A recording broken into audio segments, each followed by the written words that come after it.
nimuhorane n'umukama. Inkuru nziza ya Yezu Kristo nk'uko twayandikiwe na Yohani Mweranda. Nahazwa mukama.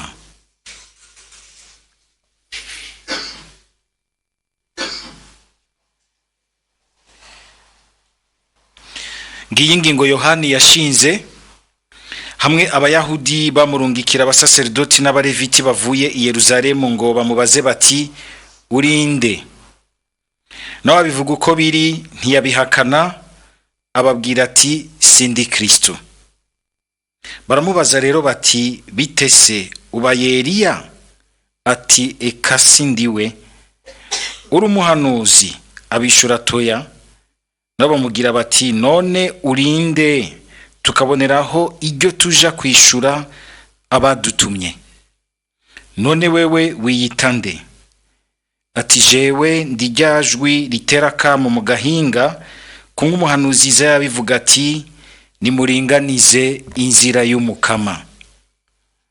Abari batumwe barabo mu bafarizayo bongera rero baramubaza bati ni kuki none ubatiza utari Kristo ntube Eliya, vyongeye ntube na wa muhanuzi?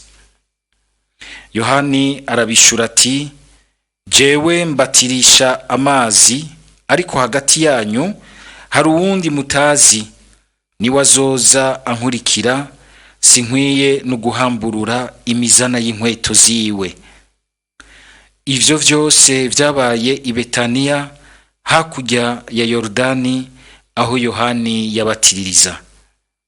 Dushimagize iyi nkuru nziza ya Kristo.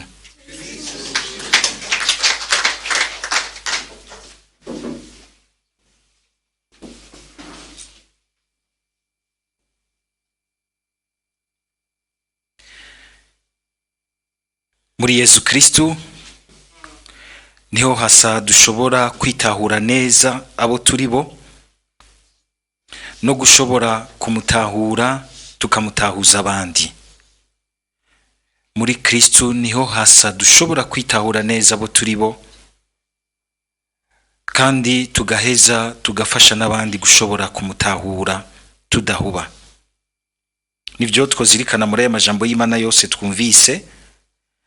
Aha niryo jambo rya mbere twumvise rikomeye Yohana ahereyeko, akagira ati uzira Kristo, ruzira Kristo nuyahakana ko Yezu ari Kristo. Yezu ko ari Kristo. Iryo jambo Kristo, Christos, abaporotine bacakunda kubivuga muri iyo mvugo y'ikigereki, ni Kristo. Mugabo si Kristo, ni Christos. Twebwe twasigaranye cyane cyane imvugo y'ikilatini Christus, Kirisu. Iyo mvugo rero irahambaye kuko yerekana na cyane cyane mu siguro yayo uwasizwe ngo ashobore kudushikana mu buhigwe Imana igenera zina muntu wese, zina kiremwa cyose. Niwe musa muri we Imana yashize urufunguruzo rw'ubuhigwe ku muntu wari we wese, kucitwa ikiremwa cyose, ngo kuko muri we ngo niho Imana yiyuzurije na vyose, igaheza ikabisubiza ubwiza bwayo, bikuzura ubwiza n'ubuni nahazwa bwayo. Yezu Kristo sagaciyaho, kuko n'uyu munsi hariho abantu benshi kandi bagororotse, abantu barondera n'Imana mukuri, mugabo hageraho hano ugasanga birabasiga, bakumva Yezu bo mubona nk'umuntu ahambaye yaciye muri nosi nk'abandi benshi bahambaye, abantu bavuze amajambo akomeye, bakoze kumbure n'ibikorwa vyiza bikomeye, ariko ntibarenge ngaho. Kandi burya biragoye ko umuntu yorenga ngaho iyo wenyene ariko aragerageza kwibwira Yezu, igihe ataretse mutima mweranda ngo amumuhishuke. Nico gituma Imana yarabonye ko umuntu hari ahantu mu kurondera kumenya Imana adashobora kurenga, yonyene iraheza iramanuka kugira ngo imudugane aho hana adashobora kwishikana. Uko kumenya rero Imana kandi tubitahure neza, simwe gusa vyo kumenya ingene tubisigura mu bwenge mu vy'umutwe, ariko nukumenya kumenyana n'Imana. ukumenyana n'Imana, ukumenyana kw'abantu bacuditse hamwe, nka kujya k'umugabo n'umugore babana bagasangira byose, bakamanika agahuzu hamwe bagasangira twose, nicyo bita connaître. Ni nko kuvukana koko na Yesu, naître avec Jésus, connaître, naître avec. Ico kintu kirahambaye kuko ni kenshi wamusanga umenga Yesu nkuko nande bivuze, canke tumwumva nk'umuntu ahambaye aryoshe kumva bamuyaga, mugabo ugasanga biratugora kwinjira no kuzigama ubumenyi bwiza bw'uko dushika tukaba inshuti nawe, tukaganira nawe, tugasangira ivyumviro vyacu, tugasangira imigambi yacu, tugasangira umutima. Aho hama hatugora kuzigama. Hari igihe umuntu umenga arahashitse, mugabo amageragezwa, inyoshambi, amahindagu y'inosi, ibintu biriya vyose bihinda, ukazubona umenga hari ahantu bimugabanije muri ubwo bucuti, kamenga buragabanutse. Nico gituma tuza turaza gusenga, tukakira kandi ijambo ryiwe gushasha, tukakira umubiri n'amaraso vyiwe, tukakira ubuzima bwiwe, kumwe ijambo ry'Imana rivuga muri Isaya ngo abashamitse kuri we, ngo ingoga z'ubuzima bw'Imana ziguma ziyubura muri we uko bukeye uko bwije. Aha rero bikanadufasha gutora inyishu nziza ibereye n'insiguro nziza ibereye ya kimwe uyu munsi. Iyo abantu bakivuze bamwe baca bagira ubwoba ko bagishiramwo ubwoba, mugabo ugasanga bariko babuzirikira atariho. Iki kivugangwa kandi ugasanga kivugangwa n'iterabwoba ryinshi cyitwa antichrist, bakanagiha n'igiharuro 666. Mbere bamwe bakenyuza bakarenza ko bakagira bati ni papa. Jeni mura mu vyumva cyane cyane aho mu baporoti baba extremiste bo mu masecte extremiste, ugasanga bariko bagomba kubishira ugambere ku muntu. Tugire Kristo. Twari kuvyinjiramo kumbure guhera hariya mu vyahishura umutumwa Yohani, kuko niwe atangura kuduha iyo mvugo gutahura neza. Mugabe ico gihe yavuga abagwanya n'ubundi ecclesia, bakagwanya ijambo ry'Imana, bakagomba ko rizimangana. Ariko twumve gose insiguro yimbitse y'iryo jambo antichrist, ruzira Kristo. No kuvuga nico cyose kigwanya Yesu muri twebwe mu buzima bw'abantu, canka kwemera yuko Yesu ari Kristo, yuko ariwe shingiro, tanguriro, shingiro n'iherezo ry'ubuzima bw'umuntu. Umuntu ashaka ubuhigwe, umuntu ashaka ubuhigwe agira Yesu itanguriro, ishingiro n'iherezo ry'ubuzima bwiwe. Twese twatanguranye muri we, dutegerezwa guma tugenda dushingira muri we, kandi tukazosozerera muri we, tugasozerera imbere yiwe. Tugire Kristo. Sinzi umwigisha mu vy'Imana nigeze kumva agira ati hari abantu bibaza yuko ngo Yesu bose ngo bazomubona bacira urubanza. Toya, si bose bazomubona, azobonwa gusa n'abashimye kumugira ishingiro ry'ubuzima bwawe. Erega uja mu muriro ntiwo mubona, uko mubonye ubugaciyemwo ni mwiza cyane, ako karyo nakuzoronka ugiye mu muriro. Niwe wijanayo ngo amajambo yiwe niyagucira, ntushobora kubona ubwiza bwiwe. Umubonye warungurutse ijuru gatonya, ata ubwo umuriro nta nakantu, nta n'urutoki ushobora kubona. Murazi ko ni Nabukodonozoro ninde wa wundi wa mwami yabona ngo igikonjo candika, we yarabonye n'igikonjo. Erega umubonye wowe ugaciye, nta ntushobora kumubona mu bwiza bwiwe utemeye kumugira ishingiro ry'ubuzima bwawe. Antichrist rero nuyo wese agwanya Yesu Kristo, kandi akabigira nkana, akanka ko abandi bo wenyene, akanka ko yo mugira ishingiro ry'ubuzima bwiwe, kandi akanavyankiriza no mu bandi ko bomugira ishingiro ry'ubuzima bwabo, ry'ubuhigwe bwabo.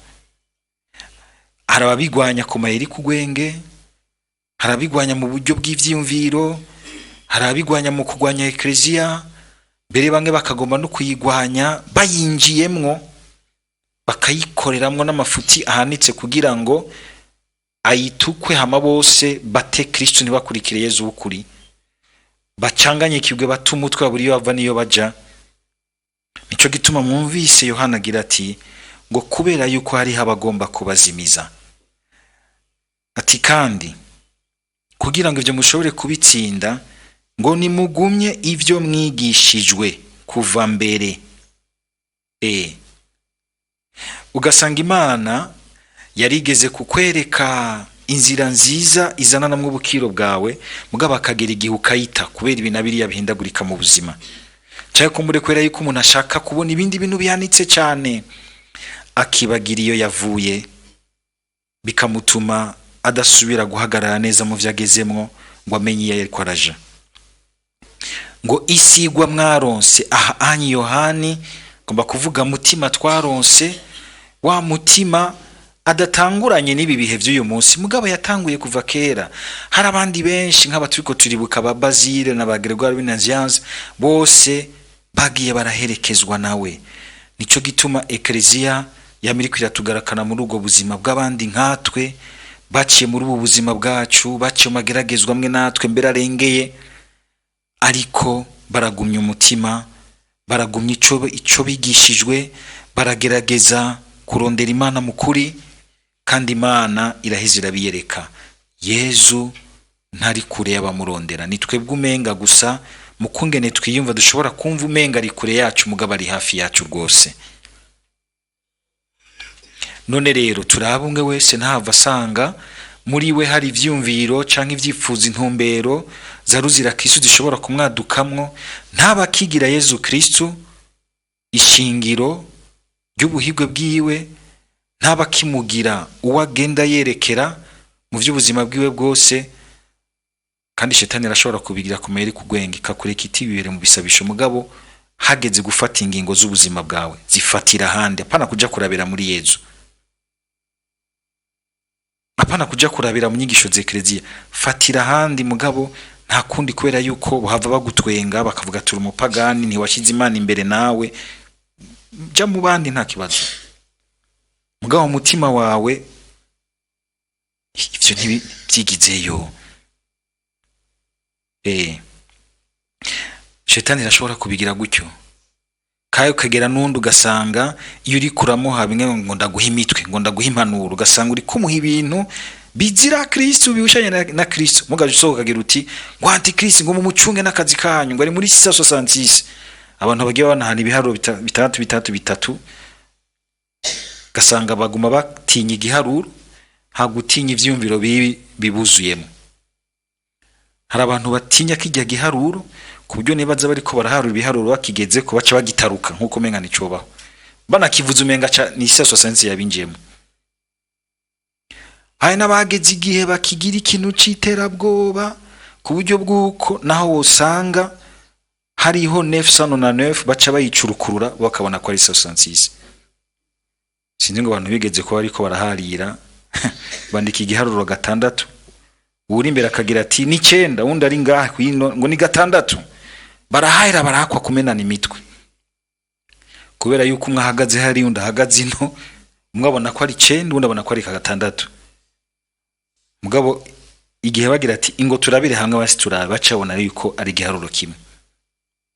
Hari abantu ro kubera yuko icyo giharuro kibuzuyemwo batinya igiharuro, ntibamenye yuko ahubwo ni ivyiyumviro, nugushaka nibiba muri twebwe bigwanya Yezu Kristo, bishobora kutubamwo dusamaye kuko mwumva ko yereka bigira aba Kristo, kandi bigashobora no kuba hanze yacu bikadukwega kwegesha ibintu vyinshi. Ibintu vyose bigwanya Yezu Kristo vyose urashobora kuvyambika ko kazina antikrist. Bishoboka yuko ushobora gusanga rimwe wabaye antikrist, uri kurahana urundi ibintu bitari vyo bihushaye na Yezu Kristo, muri ako kanya ubaye antikrist gatonya. Niturondere kubyuganira mu giharuro ku buryo bwo kuzohava usanga wagiye gutabura na page 666 ya Bible, wavugira uti ni ya shetani bacokejemo. uyu munsi hari ivyumviro vy'Imana biziritse bihanitse ukuntu usanga biriko birahuvya abantu bishira abantu mu bujuju, kandi shetani bigira kugira ngo nibamenye ubwenge bw'ukuri ngo bamenye kugorora ubuzima bwabo muri Yesu Kristo. Ushikaho bashaka kuguhenda bati hari ikintu cy'igitangaza kiri wawe, bakakubwira bati ujya mushatsi wakorotse uri kurikora mu mutwe uri kurasoma Bible, kwero unyegeje muri Bibiliya ngo uriya mushatsi unyoye mu mazi ngo uzocukira ingwara zose ugwaye. Apo kandi ugasanga abantu bavyemeye gaceruka muri Bible yo akaraba ko atamushatsi wawe arakorokeye, hano utosanga ari wari wayitije mu mushatsi w'ukorokeramo. Hari ivyumviro byinshi ku Mana uyu munsi ku buryo biteba bigacanganya abantu kugira ngo shetani rondera ingene isuka gafunga mu bantu, abantu nibakurikire Yesu Kristo ukuri. Nako ndagira nti rero kandi ukumenya Yesu Kristo bidutuma natwe twimenya. Twavyumvise mu gisomwa ca kabiri Yohana ingene baza kumubaza bati urinde, bamwitiranya na Yesu, ariko mu guca bugufi kwiwe ntigereranya na Yesu. Kandi ico gihe ni kubera ko hariho inyota y'ukurindira rwose Mesiya, nkuko uyu munsi tubona hari inyota nyinshi cyane iwacu no mu bihugu byinshi bya Afrika yo gushaka Yesu. Ugaca usanga mbere muri iyo nyota ni naho baruzira Kristo bashobora kwinyegezamo, bakatuzanira ibinabiriya vyinshi. Yohani wewe araheza agacagira ati imbere y'uwo muntu ndi umuntu muto cyane, muri ko muranyitiranya. Tugire Kristo ati sindi we, mbere ngo sinkwiye no guhamburira imizana y'inkweto ziwe. Kwama duciye bugufi imbere ya Yesu Kristo tukamenya yuko natwe ahubwo twohindura ukubaho kwacu nko kumucira inzira, uko nyene Yohana yabivuze ngo jewe ngo ndijyajwi risemera mu gahinga ku mumuhanuzi yabivuga ngo ringa n'izi nzira y'umukama. Kuba mu bandi nk'ugira ubuzima n'amajambo batumirira kuringaniza inzira y'umukama, kugurira ubuzima bwabo Yesu Kristo. Ntiwigire Yesu Kristo naho bufise ingabirano zikomeye gute, ahubwo mu ngabirano zawe ukerekana Yesu. Yohani yarabitweretse cyane rwose ingene n'igihe kigeze ngo mutima maze kumumwereka, agaca abwira n'abigishwa biwe ati nguriye umwagazi w'Imana ujya ni wakuri igicumuro cy'isi, bandanya mu mukurikire, ikiringo canje kiraheze. Kandi akumva ko giheze neza, ntaguma yidadira, agume yerekana yuko il doit se faire valoir. Abantu twese bamusanga umenga tugomba kumvisha yuko ariho turi kandi dukenewe, bategezwa kudukonsulta. Biriya bintu mwagize ntarimwo ntibizokomera, bizoca bipfa. Ibintu jone nabivamwo bizoca bipfa. Hariho benshi bagiye baracamwe radio dukorana ubutumwa, akagera igihe karaba ingene yagiye aratera imbere, akagera igihe rero abikora neza gose, mbe n'abantu bakabimwumvisha bigaca bimutera ubwishime, gatangura kuvuga ati ibi inyati ngaha nta wundi yo bishobora. Ugasanga mbe nashobora no kuvyigisha uwundi, ko ati naye mwigisha akabishobora kunsumvya, pati ntazosubira kundondera, ntibazosubira kumvuga, sinzoshobora guca kwande ngo namugirire ikiganiro acama nka 30 nshire ku mufuko. Kubera kutabandanya wirabira muri Yesu Kristo, ukagumurabira mu byo yaguhaye bikaguhuma amaso. Kandi abo bose ugasanga bagenda bahera ukuntu Yesu aramenye ingene aheza akabigizaho kugira ati igihe cyanyu carangiye, kuko ubu ntimugihari nk'abari mu gihe cyanyu, ahubwo muri mu gihe nk'abariko barazimiza igihe cy'isamirizi, kandi muri ko murizimiza mu gihe cyanyu. Genda. Kandi bashitse ngo baca babwira yuko ku radio babarenganije. Nuko tutagaruka natwe ngo tuze kubabwira ibyo bagize, kubera ibanga tubagumiriza kuko bagumara abana b'Imana. Akantu ese twogira umutima uciye bugufi nk'uyu wa Yohani Batista mu buzima bwacu no mu butumwa bwacu, tukumva yuko atari twebwe turi fatiro n'ihangiro rya vyose, ahubwo ko turi inzira. Inzira umuntu ayigendeye ko arabandanya igasigara inyuma. Ko ducira inzira abandi ngo bashikire Yezu, umaze kumushikira ugahimbagwa, mbere ukamera nk'usubira inyuma kugira ngo uwundi nawe abandanye. Yohani Batista yofasha bamwe bamwe bigora gusangira n'abandi ubutumwa n'ubuzima. Yodufasha kandi radufasha kandi kumva n'ingene hageze uko kuntu bitugora kumva yuko twobisa uwundi canke undi ko yotera imbere natwe tukegerwa inyuma gato. Nivyo bidutuma n'igihe hageze gucikana ubona umuntu aguma yidadira kuri ubuzima buriko buramusiga, akagwana ati yeka. Oya, hageze kugenda saba inema yo kugira uti ndagiye kandi sinumva umenga ngiye mu kirere canke birampeze ko ndapfuye, basha musigare muririra ivyo narondeye. Oya, genda. Iyo ngabirano tuyisabe kuko niye dutuma twumva yuko uwo twabayeho twerekera aturindiriye imbere. N'ingabirano yo gusaba kandi n'ingabirano yo kwimenyereza muri uko kumenya guca bugufi, kubisa uwundi, kumenya gucisha imbere uwundi igihe bikenewe, kuko bizanira urukiza benshi. Kandi ukagenda utumva umenga uramaramaye urasubiye yasoya kugira uti ikiringo canje kirarangiye, harageze ko Umukama abandanya neza ivyo yatanguye, kuko bitatanguriye kuri jewe kandi bitazogarukira kuri jewe. Cyo bintu muravyumva? Tuvyimenyereze, ni naho ku mugoro w'ubuzima bwawe ntihagera kutaha tazogenda umenga wuzuye umubabaro n'inzigo vy'ukumenga abandi basigaye bararyoherwa mw'isi, nawe uragiye urapfuye. Oya, ahubwo ugiye kuryoherwa kubasumbya. Nimba wemera ko uwo Kristo yaguciriye neza imbere, kuko nawe wabayeho muri nosi umucira inzira mu bandi no muri wewe, ariko arayigucira imbere, uzosanga ari umuharuro. Amen.